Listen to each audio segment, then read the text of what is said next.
د افغانستان کرکټ ملي لوبډلې دوه مخکښ لوبغاړي محمد نبي ساحل او همداشان راشد خان ارمان بیا څه کړي دي چې نړۍ ګوته په غاښ کړه.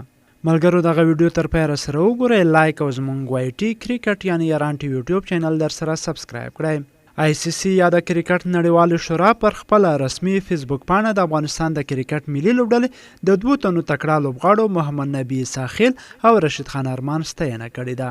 د شورا لیکلي چې راشد خان ارمان په شل اوریزو سیالیو کې د نړۍ لومړنی نمبر توپ اچوونکی دی او محمد نبي ساحل بیا په شل اوریزو سیالیو کې د نړۍ لومړنی نمبر الراونډر لوبغاړی دی.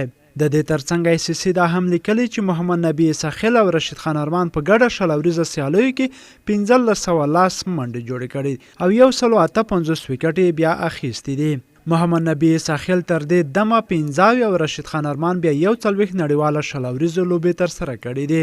راشد خان ارمان د شل اوریزو سیالیو په نړیواله درجه بندۍ کې د نړۍ لومړنی نمبر توپ اچوونکی دی.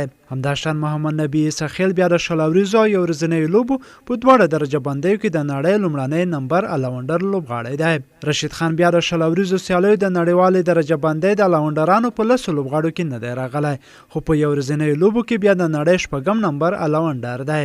د ملي لوبډلې بل تکړه سلو توپ اچوونکی مجيب الرحمن هم د کرکټ نړیوالې شورا په درجه بندیو کې ښه مقامونه لري.